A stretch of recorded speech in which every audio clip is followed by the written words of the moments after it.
What's up, YouTube? Bam, and welcome to another edition of Will King's Vids. Now, today, once again, I'm dealing with the prophet of bullshit himself, Gary, aka G-Man. Okay, now he's on his usual trend of challenging the bigger atheists on YouTube to debate him just to blow up his own popularity. But given the weak points they makes, I doubt they'll give him they'll give him a response. So let's just see what it is though. Let's see. Okay, there we go. Hello, everyone, and welcome to another edition of Preaching to the Choir Ministries. And today we're going to be dealing with the Unholy Trinity, video made by Aaron Rod that I am responding to. And so far, based on what you guys heard, so far, I'm pretty sure we got the same thing, that I'm not allowed to believe what I want to believe. And also, according to Matt Dillahunty, he claims that Christians don't have the moral high ground. My answer for you, Matt Dillahunty, is this. We do have the moral high ground. And if you want proof of that, I can make a video showing you how atheists treat each other. And I can also show you how atheists talk and treat the Christians. I mean, I just had a conversation with the amazing atheists. I tried to have a civil conversation with them. And all I got was the N-word, how stupid and how uneducated I was.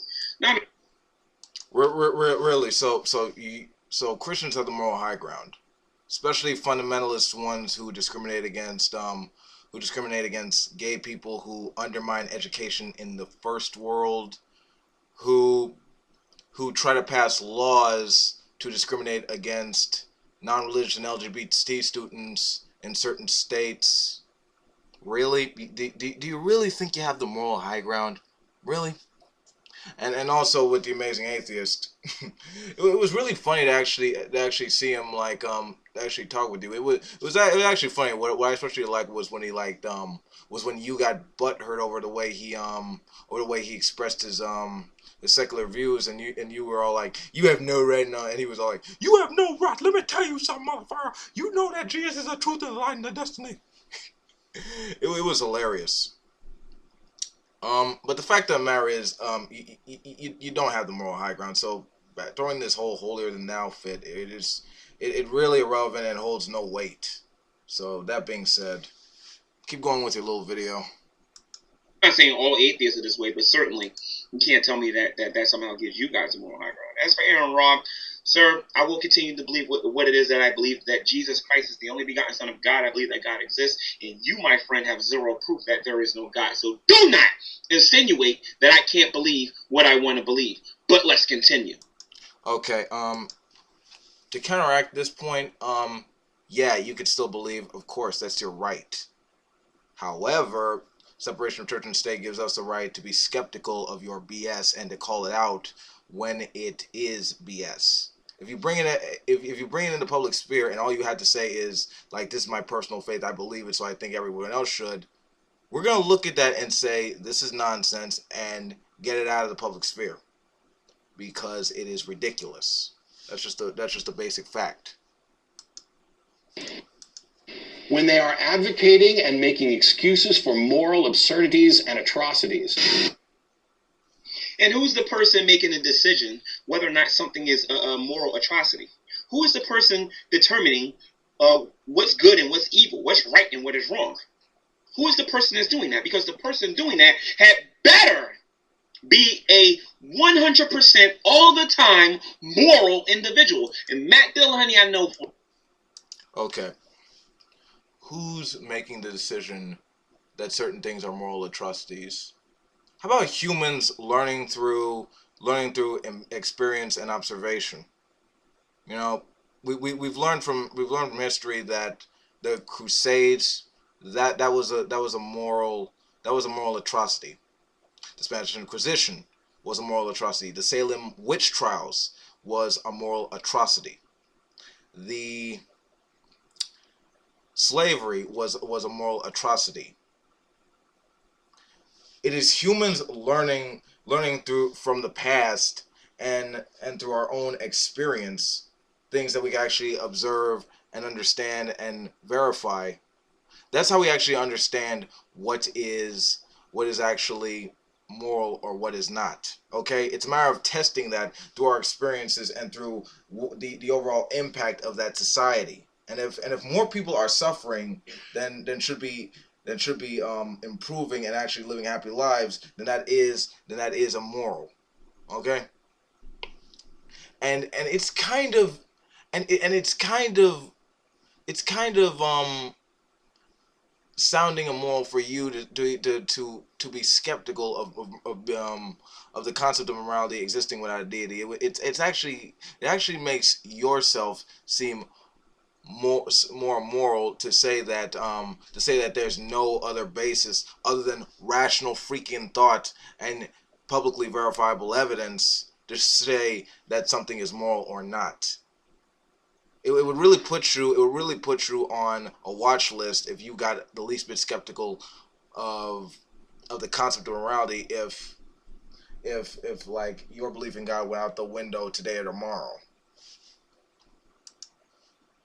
For a fact, that person can't be you.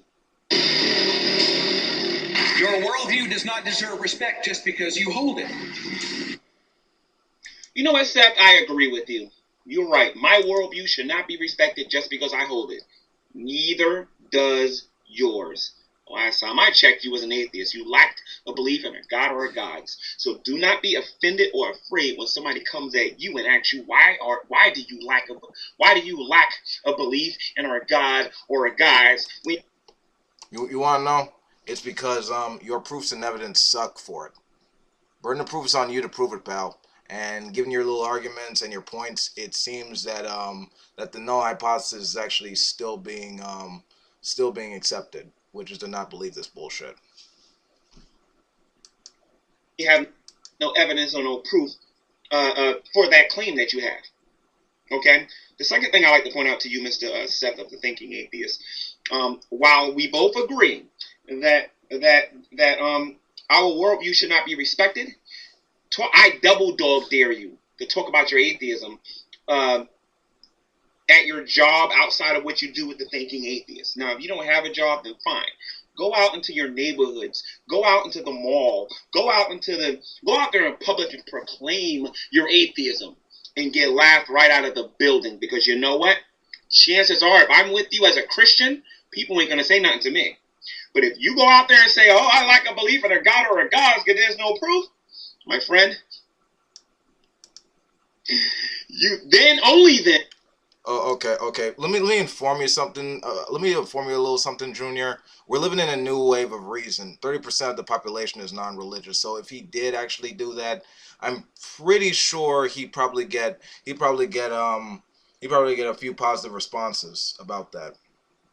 Okay, and that being said, it's his freedom of speech. So if you are butthurt by that, that's fine, and you don't have to listen to that. But he has that right, and also there will be a few people who do agree with him because we're living in an age where science, education, social media, the internet, sources like this have actually alleviated and answered a lot of questions that we have and are continuing to do so, given the fact that we focus and apply our reasoning skills to these things. So maybe you want to try opening your mind a little bit to the possibilities, as opposed to just like keeping your mind in like that little bubble that you just refuse to open yourself out of. And will you truly understand how stupid you sound right now? Wow. Dude, you really need to take your own advice. You've had the epiphany that you don't owe it to the rest of the world to keep them happy. It's not up to me to prove that there are no gods any more than it's up to me to prove that there isn't Bigfoot or fairies or UFOs. See, Matt Dillon, honey, I have no problem with that. You don't have to disprove the fact that God does not exist. I'm sorry, you don't have to prove that there is no God. By all means, don't do it. Because you cannot disprove the existence of God, I'm going to continue to worship God. And if you are a Christian or a theist watching this portion of the video, continue to believe what you want to believe. If you believe that Jesus is the Christ, the Son of the only Son of the only begotten Son of God, then fine. If you're a Muslim and you believe Allah, then fine. Continue to follow Allah. If you believe in a different God, continue to follow that God. Now, as a Christian, I would prefer that you would come to the person of Jesus Christ, turn from your sins, and forsake what I would consider to be a false God. Even though you can't disprove any other religion, because this is the logic that you're applying, though. Or a territorial demon. Okay. You can't prove that. You can't disprove it or anything like that. But But the fact of the matter is that if somebody can't come to you and prove to you that there is no gods, go about your business. Continue to do what you're doing. Matt Dillon can try to sound like he's smart all he wants, but if he can't prove to you that there is no God, then all he's doing is expressing his opinion. And we all know what they say about opinions. They're like, beep, and everybody's got one. Yeah, and that being said, it's up to the burden of proof is actually on. I mean, this actually been made clear to you many times. The burden of proof is on you to prove your claim, not the negation of it. Okay, and giving your claims, they're pure bullshit. The difference between bullshit and assholes is that it comes from a significant place, and if it's based on, like, I don't know, faith, for example, then I look at that and I say that's crap, and I'm not going to listen to it. So, an Earth younger than the Sumerian civilization, Bronze Age humans who lived to be 1,000 years old. Does anybody think that it's a good idea to own other human beings? Does anybody think it's a good idea to subjugate women and keep them in a lower tier? Talking snakes, talking donkeys. Misogyny, slavery, racism, judgments against homosexuals, flying chariots of fire, a floating zoo the size of a football stadium, piloted by a 600-year-old guy, filled with camels and penguins. It is bigotry, and we are against it. When all else fails, attack the Bible and you're a deconverted Christian. I don't know how many times I got to tell you atheists how stupid that really is. But let's talk about some of the things that they're talking about. Oh, what? He brought up the stupid word. Here's where you see cognitive dissonance at its finest. That's in the Bible, slavery, belittling of women, and all these other things that they're claiming that is in the Bible. But the funny thing is, if I had Matt Dillahunty here right now, and if I had Aaron Raw here right now, and if I had Seth the Thinking Atheist here now, and I start asking some tough questions like, did you actually read the Bible? Did you actually read the entire chapter? Did you actually, do you actually understand the difference between a democracy and a theocracy? Do you understand why these things was going on back then? Do you understand the difference between the Hebrew and the Greek when it was translated into English? Do you understand anything concerning the scriptures? And we all know, my brothers and my sisters in Christ, that most of the time we get, which way did he go, George? Which way did he go, George? Which way did he? Okay, now, notice the crap that he that he's pulling out of his own ass to justify the moral and intellectual failings of his ancient holy book. Here's an idea. The Bible was written by ancient people. Ancient people. They had their own views and their own opinions, and they wrote it down in their little holy book because it reflected the culture and tradition of that time. And a lot of it was based on ancient mythology and bad opinions we understand to be bad in the 21st century.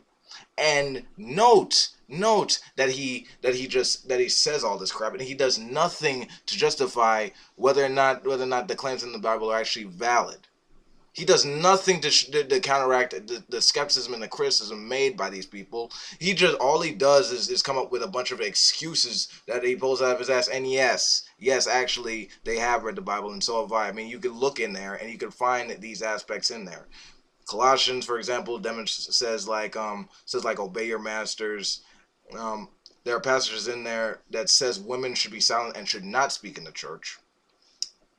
There are passages that endorse violence against people who work during the Sabbath, or against children who speak ill of their parents, or or like if you commit adultery, you're to be killed. If you do homophobic acts, you're to be killed.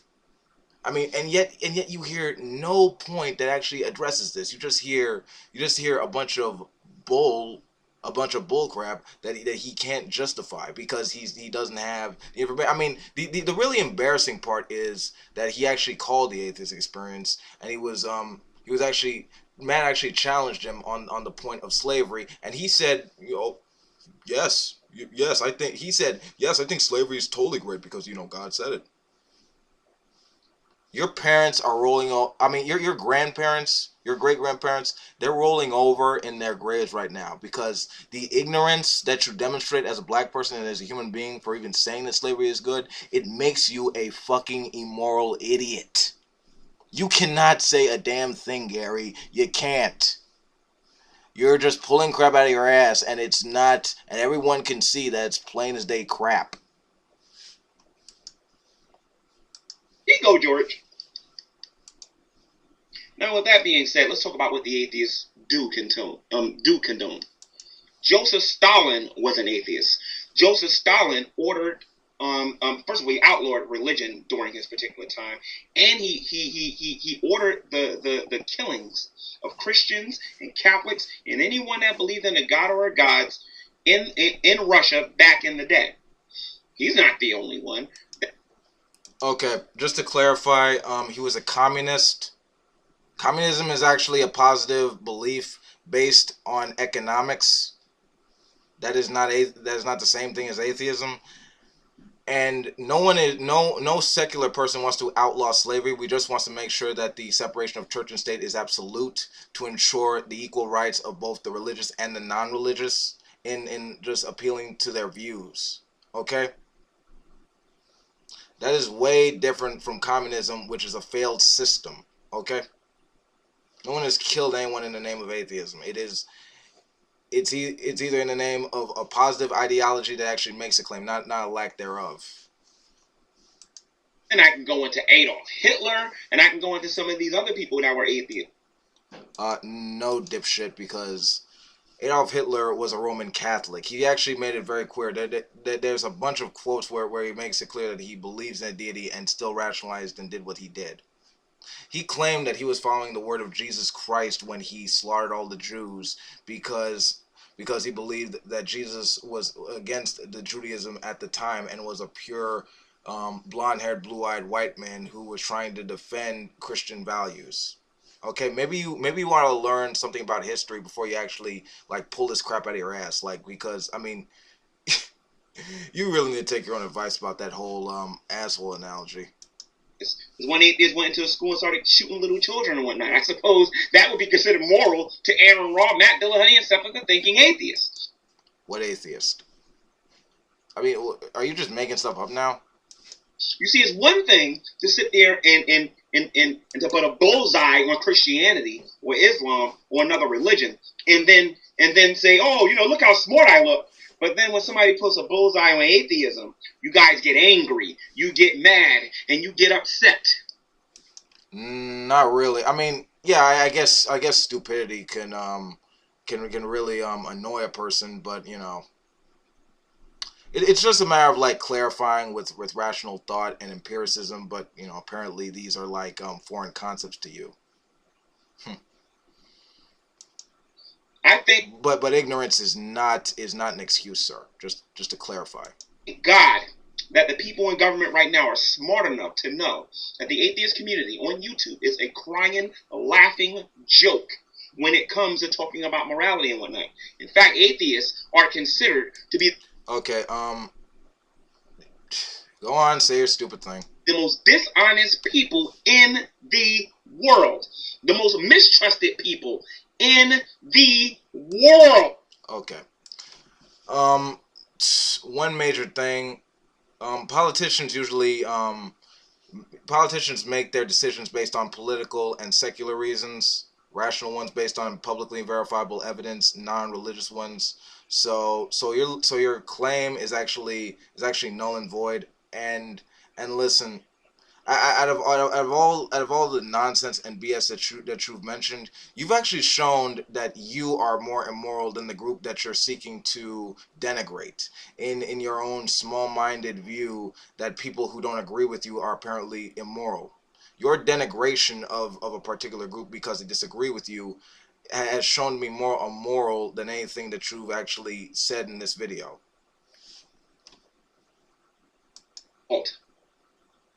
You can talk about the Bible till you're blue in the face, but until you come on Preaching to the Choir Ministries and prove the claims that you are making right now, these outrageous claims, these extraordinary claims, until you come to Preaching to the Choir Ministries, you three will continue to get owned. Gary, you man of mighty big faith. When in the hell have you ever pwned any atheist? You're the freaking whipping boy of the atheist community. And so the more often you are told the thing that you already believe, the stronger you believe it. That's not an accumulation of evidence. That's an accumulation of ignorance. I can't believe you said that, Matt. I can't believe you actually came out your mouth and said that. I'm really disappointed. Because what you're accusing us of constantly hearing the same thing that we actually believe, is what you guys do. You see, every atheist I talk to, they all say the same thing when they're talking to people like me. And they're getting this information from other atheists. In fact, you guys started a mega church so that you guys can support each other with the same old nonsense. Got the atheist experience so you guys can support each other with the same old nonsense. You had the Thinking Atheist that Thinking Atheist radio podcast to do exactly what it is that you're claiming that we're doing, so that you can keep reinforcing the same old nonsense. You have Google Hangouts with nothing but atheists so that you can support each other saying the same old nonsense. Hey, genius, it's called building a community. I mean, if you actually understood the meaning of community, if you have a group that agrees on one thing, then they're obviously going to form communities to respond to and focus on how to deal with jackoffs like you. Okay? And it's not that we get our information from each other. It's the fact that we get our information from the best publicly verifiable evidence that we have on dealing with certain issues in society. Okay? And now, what was the main thing of what you were trying to say? No one's talking about anything different. So, Matt Dillahunty, you fell on so many levels, it's not even funny. And Matt, if you read the Bible the way you claim, if you went to seminary or theology school or wherever it is that you claim that you went, and if you were training to be a pastor the way you claimed, Matt Dillahunty, you will remember that the way Christians faith grow is faith comes from hearing, and hearing the word of God. Matt Dillahunty, you need to shut up because you sound like a buffoon. You need to repent and come to Jesus Christ before it's too late. Okay, and that is the straw that broke the camel's back. First of all, Gary, let me tell you something about faith. Faith is useless. Faith is irrelevant. Faith is weak. It is not important. Okay? You can have faith in all sorts of ridiculous things. It doesn't matter in light of insufficient or inconsistent claims or evidence. Okay? If a guy came to you and told you that he's seen aliens, that he was abducted by aliens, and that they showed him amazing stuff, and he was shown the stars and the cosmos. If a guy actually came up to me and told me that, then I would ask for some proof and evidence. I don't care how amazing that experience was. If you don't have any real publicly verifiable evidence that I can observe and test and measure and repeat, then I don't care what you think. I don't care about your faith. I'm just going to disregard that as BS, because we understand what is real from what is not real based on physical evidence and reason and logic. If you have none of that, then it's a bunch of crap and I'm not going to listen to it. You need to take your own advice. And about this repentant thing, keep Jesus. I'll take the world. Because this earth is the one we have to care about. It is the only planet that we will ever have, that we will ever know or love. Okay? And I'm done listening to this kindergarten theology that you're actually just that you're spewing out, because I feel like my brain cells are suffering a mass death of listening to your nonsense. I'm done with this. So there you have it, folks. Theism is still bullshit, and rationalism still reigns supreme. This has been Wolf King. Peace out.